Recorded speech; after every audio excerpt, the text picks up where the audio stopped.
Hi, everyone. This is Ron from POCculture.com. I'm here with author, activist, suffering Laker fan, all around good guy, Fred T. Joseph, who's the author of The Black Friend and recently released Patriarchy Blues. Fred, how are you? I'm good, Ron. It's always a pleasure to be in conversation with you, even though you are a fan of horrible franchises. So, Listen, we're trying to talk about your book. We don't want to get derailed into talking about poorly run sports franchises. uh-huh. But congratulations on the new book. It's already number 11 on the New York Times bestseller list for paperbacks, which is awesome. And by the way, I gotta say, I was looking at the books ahead of you. I'm sure 11 kind of had to stick in your craw a little bit, almost top 10. But ahead of you on that list is like Just Mercy by Brian Stevenson, like Trevor Noah's book, book about bell hooks, or I can buy bell hooks. I mean, Yeah. just an impressive list. How does it feel to be there? Yeah, I think for me, well, I'm a very competitive person, but I was surprised. I actually beat out James Patterson, so that's a claim to fame. But it's an honor to be in any on any list with bell hooks, right? Like, no offense to everyone else, I just don't necessarily care about them as much. But it's really a true honor to be on a list with bell hooks, and it's almost poetic because so much of the book rather is centered in work that Bell did and I learned from. That's awesome. I mean, how have the reactions been so far? And has there been anybody or any supporter that you've really just been kind of really surprised and pleasantly surprised by? It's interesting because this book is a completely different undertaking than my first book. The Black Friend is an anti-racist book about my experience, an anti-racist memoir, if you would, for young adults, right? And it came on the heels of the summer protests, right? So it didn't come out at the same time as like all the Black books in the world making the New York Times bestseller list, but it did come on the heels after that. That December. So people were kind of like engaged with those conversations still. I think the thing that's interesting about this is it's my debut adult book, and also people are not really having these conversations in certain circles, especially from like cishet dudes. So like to get people to almost to like kind of like start that, right? Like, it's been really interesting that people have been supporting, quite frankly. Yeah, it's not an easy topic to even bring up. I think even the title itself, some would balk at. I mean, nobody in this realm who's watching this, hopefully, but obviously nowadays every little thing is considered controversial. Let's go back to your process a little bit. So you wrote The Black Friend, which is really not only timely, like you mentioned, given when it came out, but really accessible. I mean, literally everyone can read it and get something out of it. This also I found very accessible. But at what point did you know this was your next book? It's interesting. I don't think that I expected either of them to be my first two books, let alone this being my next book. I always envisioned myself writing more fiction.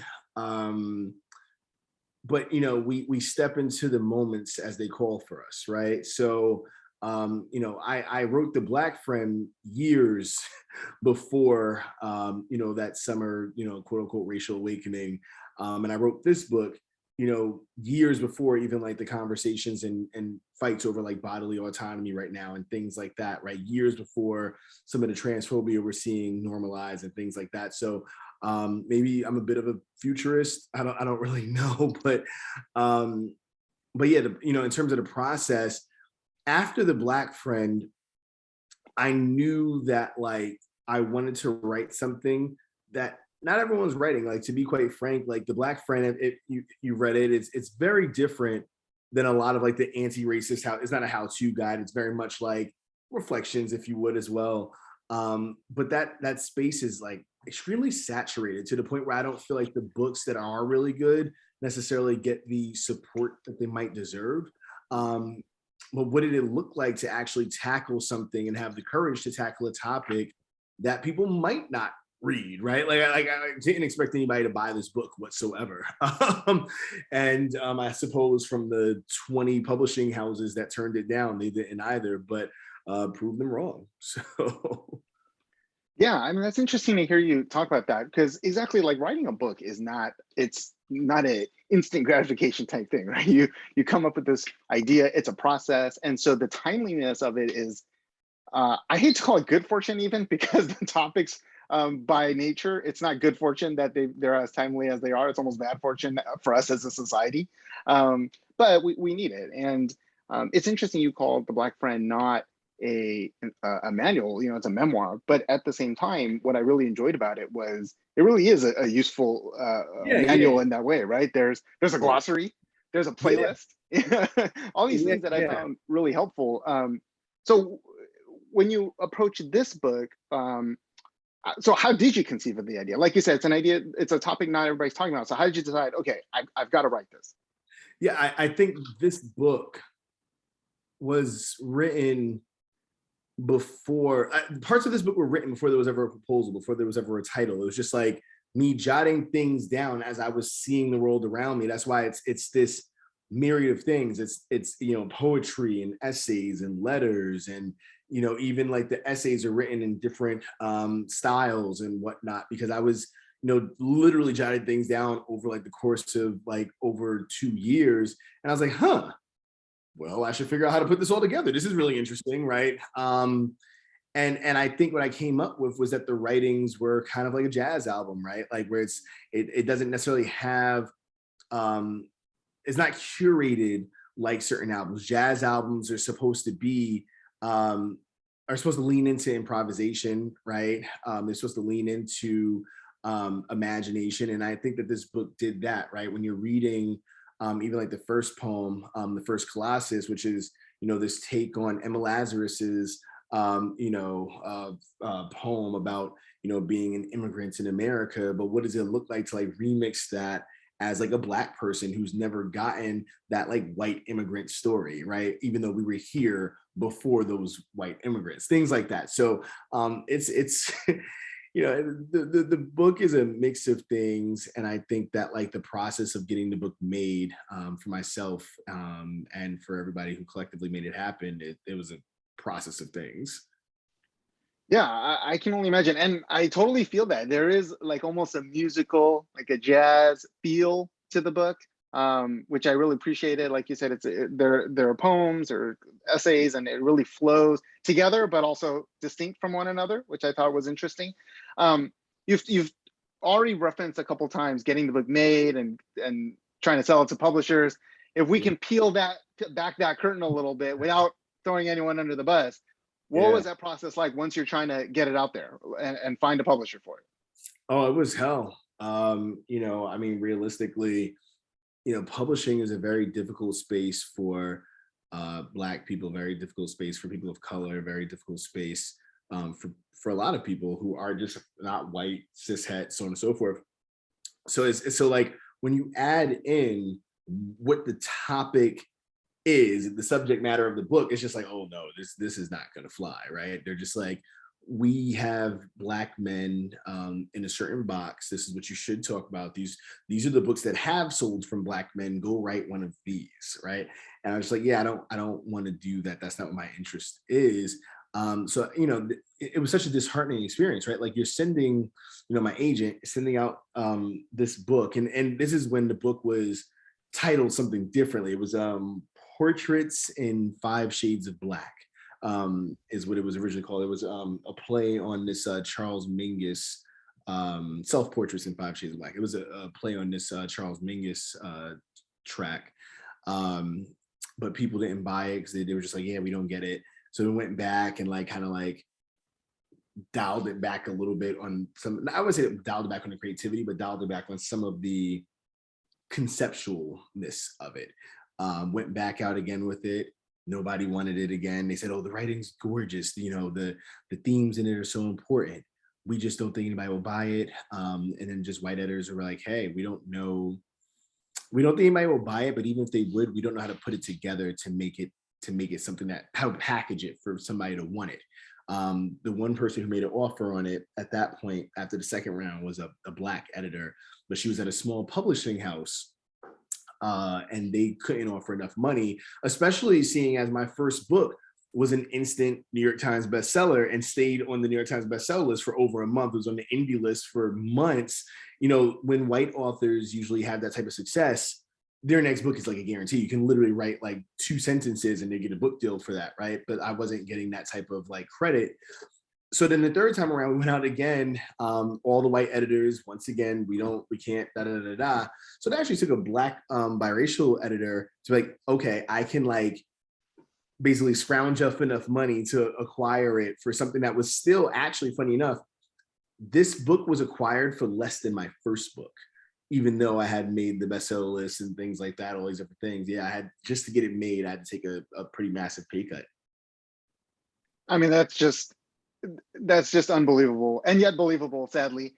You know, that's the thing that I think too many people don't fully understand if they don't really talk with, you know, Black authors, other, you know, diverse creatives. It's like the multiple hurdles that are already in a difficult, you know, industry then are added on top. It's like you've got these editors who don't understand it, already assume you should be doing certain things, like you talked about, you should be writing about this, telling you what you should be writing about, which they never tell white authors, you know, and then all the other things that already exist. That's crazy. I've heard other authors, you know, white authors talk about once you can say my name so and so, New York Times best-selling author, you know, have a path forward. And I think to hear you talk about the difficulties and that you have to make less money is just really disappointing. Can you think? Yeah, exactly. Can you, going back to those moments where you got the pushback of this is what you should write about, or any kind of constructive feedback, can you remember any ones that you like that were just absurd, that you had to laugh at?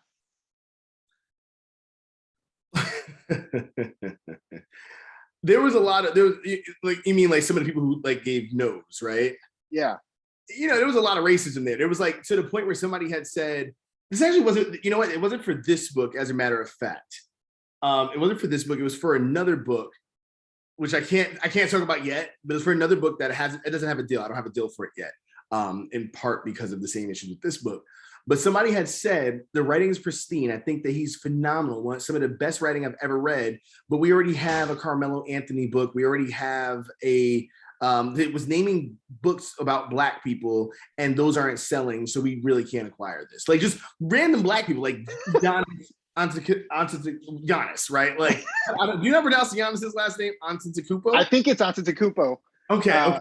But you know, we're about to find out. There's a whole show of his coming out. You know. Yeah. Right. Disney Plus. That's right. They owe you money for that plug right there. I hope so. So yeah, they're just throwing names out there just because black authors exist, and they can't sell yours. Yeah, that's exactly what it was. It was just like, there have been Black books. Some of them have not sold as we would have liked them to, and therefore we cannot give any money to Black books. Excuse my dog. But we can't give any money to anybody who's Black who wants to write. Meanwhile, there are like countless white books by, whatever, by a white author that no one has ever read, right? Like Meghan McCain, as an example, her first 2 books, rather. Her first book was a flop. Her second book has been a flop. She got about $1.9 million more than I did for my first 2 books. As in, like, I didn't get anywhere near that. And I have sold about 70,000 more copies than her. Wow. And I think about that all the time because, as you know, my focus is usually on things like film and TV, and you get these, typically white leads who are known as like A-listers, but their failures never get hung on them, right? They could have a bust, have a terrible movie that just bombs with a huge budget. That doesn't follow them. The next movie, they're still getting as much money as they wanted, and so on and so forth. But you get, Black, Asian, other, leads, if they can even be leads, and then they get one bomb. I mean, that's it. It's like that'll follow them forever. So do you feel like that kind of specter also follows you in the writing industry? Oh yeah, like 1,000%, right? Like you might not have gotten Shang-Chi had it not been for not even just Black Panther existing. Black Panther had to be the biggest success in the history of not even just comic films and films, one of the biggest success ever, just to make a movie about a Chinese American. Well, would he be considered Chinese American because he lived in America? How does that work exactly? Yeah, he's an immigrant. Okay, so a Chinese American superhero and like his family, you don't get that without a Black superhero movie making not like just, oh, it did well. Like Doctor Strange 1 did okay. Black Panther had to make $1 billion just from the like people of color, right? And like it's really the same exact thing, right? It's like I said this in a video recently. I'm like, oh, thanks to this book doing well, I hope that this not just books on patriarchy. I hope this just says like, hey, Black people can sell books.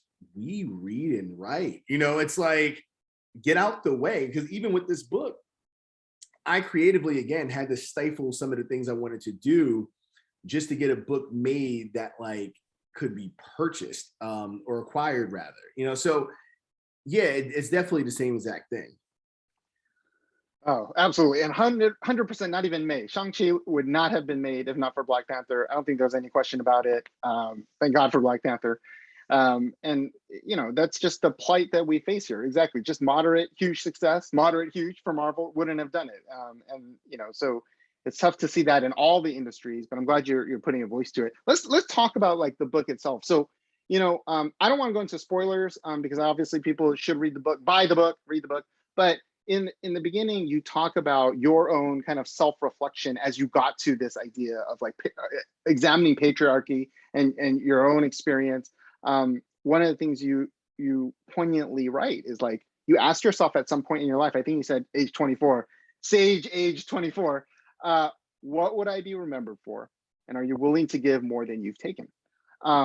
So as you write this book, what do you want to be remembered for, and what do you want people to remember this book for? I think to the first question, what I would like to be remembered for is liberation, right? And having some part in like collective liberation of people's, regardless of who you are.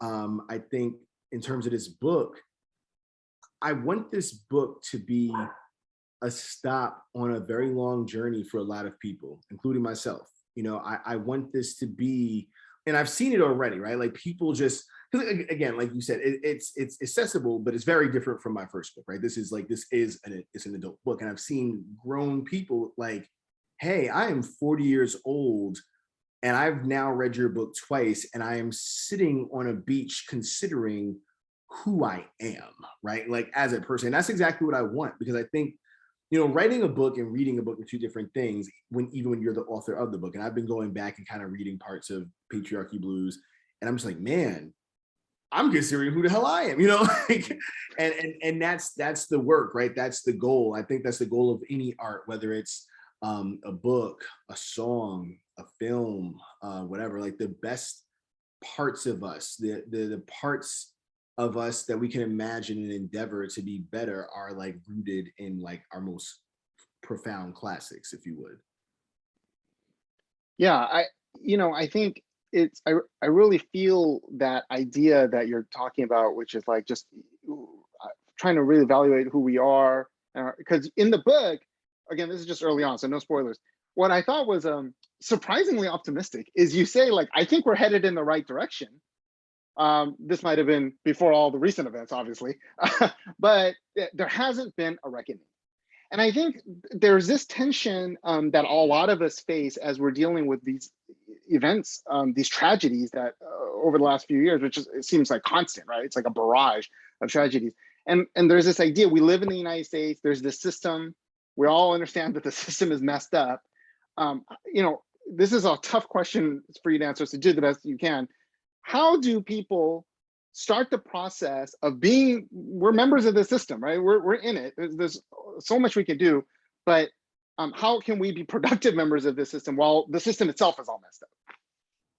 Yeah, and that's not a tough question. That's a Wednesday in the Joseph household. But I think you'll have to excuse my dog. He's whatever. Dog is into it. I appreciate it. Yeah. I think the answer to that is you do what you can to create a new system, right? So it's like it's not enough to just exist in it and try to be the best version of yourself. You have to right. If you're in a house that's on fire, and you're just like, man, I should wear like a fireproof suit. Great, but the house is still on fire.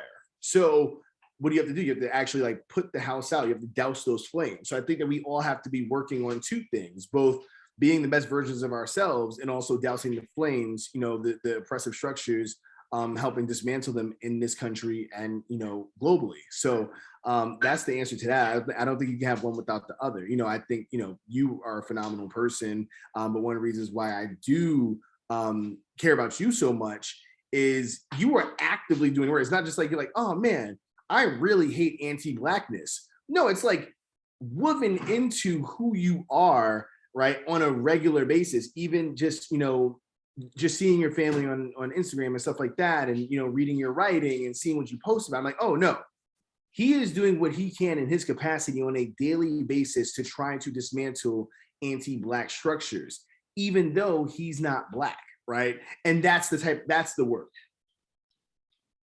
Yeah, I appreciate that. Thank you for saying that. And that's why I think we've connected for years now. It's hard to imagine like how long, we've been chatting, but I appreciate it. And I've appreciated, everything, just the impact you've had on me. How do you, I wonder this question about you personally, but also just, I think it's relevant for the broader people.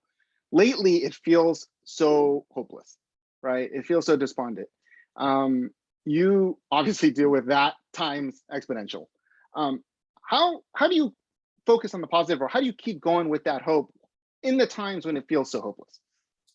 It's interesting. I was having this conversation earlier with my business partner, Greg. I've been watching the show Winning Time finally, and I didn't want to watch Winning Time because the Lakers had a really horrible season, and I couldn't stand to watch like Glory Days or whatever.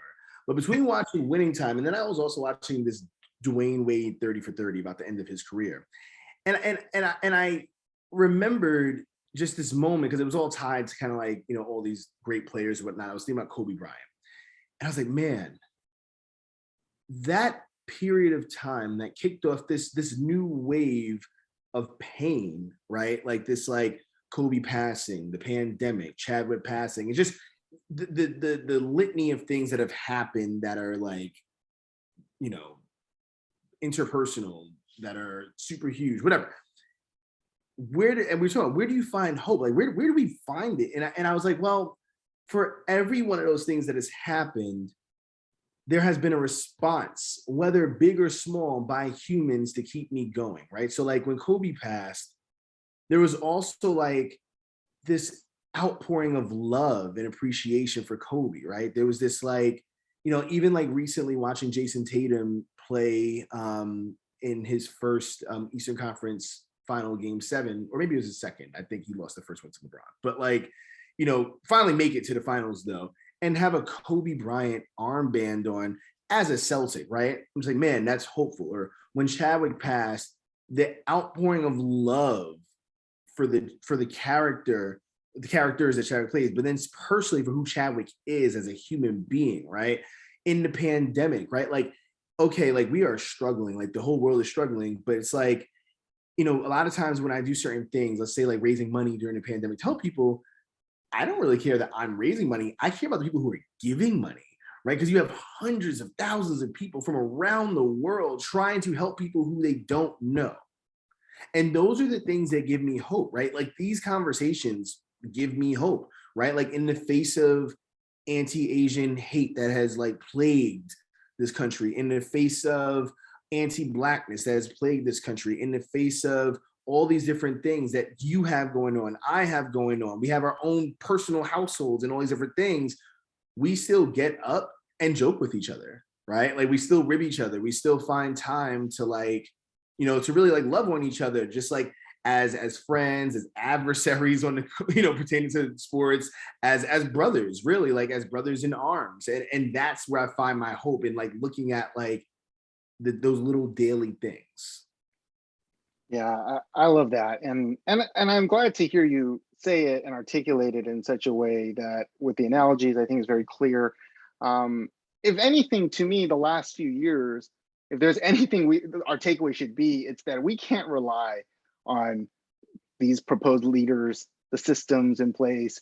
All we got is each other, right? Like we, if we can't help each other, like you said, even when you're raising money and you bring all these random people they don't know from all around the world just contributing, I think that's truly what we see to take us forward, because we can't rely on others to save us. That's clearly not happening. In fact, much the opposite has been happening. So I appreciate that. So what's next for you? Like, do you have already another? I know you already talked about another book. Is that next? Are there other projects? What would you like to work on? So when I was finishing Patriarchy Blues, so that the year I wrote Patriarchy Blues, which is I finished it last year, I also finished 2 other books. So the first of the next book comes out in October, and that's co-written with my fiance, Portia. That's titled Better Than We Found It. And that really is like an amalgamation of everything, right? It's like a book on gun violence, the military-industrial complex, education reform, anti-racism, homophobia, transphobia. It's just like, it's kind of like my first book in that it's YA, and I also break it into subjects, but like Portia and I just tackle everything. And we go out and we went out rather, and we got some of the most intelligent people in the world. Elizabeth Warren's featured in that book. Julian Castro's featured in that book. Chelsea Clinton, Brittany Packnett Cunningham. There's just brilliant people in that book talking about all these different subjects. So that comes out in October. And then November, the week before Black Panther 2 comes out, I have the Black Panther 2 picture book coming out. So are you allowed to talk about that? Are you allowed to talk about that? So I don't know if I can talk about it. The existence of it I can talk about, right? So I can publicly say it exists. I can't post anything. I can't like put up covers and things like that. But it does exist. It was illustrated by Nicholas Smith, who is a brilliant illustrator. And my intention from my end is to first talk about it and premiere it on POC Culture. So that is my intention. So before people find it on my page, they will find it on your page. So wow, that is, listen, I'm a little bit lost of words. That's huge news, and I'm super excited about it. It's the world, in many ways. It's like Wakanda is the world that you needed to be able to play in, and the fact that you're saying that you get to this. And Nicholas Smith, for those who don't know, he is an incredible artist. I follow him on Instagram, and he has had some very powerful, socially relevant pieces on that he's drawn, including one that I think one of my favorite pieces that he did about Chadwick with a little kid at a children's hospital in a hospital gown. That's like a very powerful piece that hangs, I think, at LA Children's Hospital here in LA. And so, wow, Fred, thank you for sharing that. Super excited about that. This book I really love. I think it's powerful. All of your writing, truly, I implore people to go get these books, because I think it's very accessible in a way that needs to be read and digested and thought about. So thank you for your voice. My last question for you before I let you go is, how does it feel as a Lakers fan to have the Warriors and the Celtics in the NBA Finals, and the Lakers couldn't even make the play-in? How does that feel? So remember all that stuff I was saying before about like premiering the cover on your page and whatnot? Yeah. Never mind for that. No, luckily I love you enough to be like, yeah, I'll still do it in spite of the fact that now I'm like irate. But this is like the worst possible outcome for me. Like, people have said, oh no, it could have been Clippers and Celtics, but it was never gonna be Clippers and Celtics. Clippers will literally never make a finals. But next year. Okay. But I feel horrible, and I'm gonna say something like publicly that I have not said. I can't believe I'm saying it. I despise the Warriors so much, I'm actually rooting for the Celtics. Oh my goodness. Like, it's the wildest thing. I have hated the Celtics, not because that's not even just about LA. I'm from New York, right? I don't like Boston. I don't like New England. I don't like any of it. But the issue is that Boston has all the players who I love on this team. I'm like, they have like the disciples of Kobe. It's basically, the team is like the disciples of Kobe Bryant, right? Like, don't make this a Kobe thing.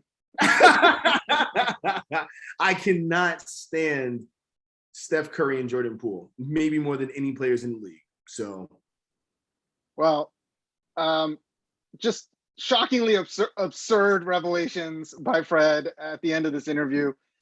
Fred, I love you, man. Thank you so much for the way you use your voice, your platform. Your books are awesome, and we definitely look forward to the next few books, and hopefully we can circle back and talk about them later this year. Absolutely. Love you, brother. We'll talk soon.